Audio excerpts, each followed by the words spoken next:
Hi good morning friends, কেমন আছো তোমরা? আজকে আবার আমি চলে এসেছি সকাল সকাল তোমাদের সঙ্গে কিছু জিনিস শেয়ার করার জন্য। তো আজকে আমি স্কুল যাব, সেটাই তোমাদের সঙ্গে শেয়ার। সকালে উঠে আমি চা খেয়ে নিচ্ছি। এমনিতে আমি চা খাই না, বাট দুধ চা হলে আবার ছাড়িও না। তো সকাল সকাল উঠে চাটা খেয়ে নিচ্ছি।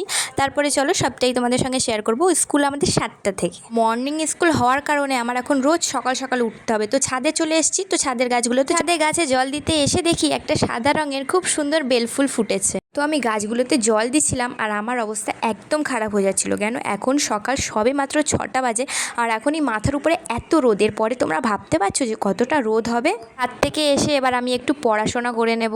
আমি পড়তে বসে গেছি এবং আমি এখন পড়ছি পলিটিক্যাল সায়েন্স। এখন পড়াশোনা করব 1 ঘন্টা, তারপরে রেডি হব এবং তারপরে 7টার সময় স্কুল যাব। আর প্রথমেই বলে দিই, আমি সকাল সকাল উঠেই স্নান করে নিয়েছিলাম। পরে তোমরা যেন বলতে না পারো যে কি হলো, স্নান করলে না।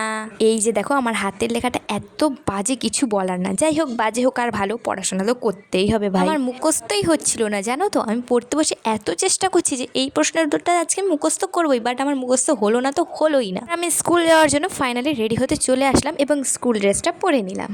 ড্রেস পরার পর এবার পালা আসে চুল বাঁধার। আর চুল বাঁধার পিছনে আমার এত কষ্ট করতে হয়, কিচ্ছু বলার না। মানে চুলটা এত জট পাকায় না গাইস, কি বলবো তোমাদের। তো যাই হোক, অনেক কষ্ট করে আমি চুলটা বাঁধছি স্কুল যাওয়ার জন্য শুধু, না হলে বাড়ি থাকলে এমনি খোপা। শেষমেশ যুদ্ধ করে চুল বাঁধাটা শেষ করলাম এবং বলো চুল বাঁধাটা কেমন হয়েছে। দেখে নাও আমার ফুল লুক। এবার আমি যাব স্কুলে।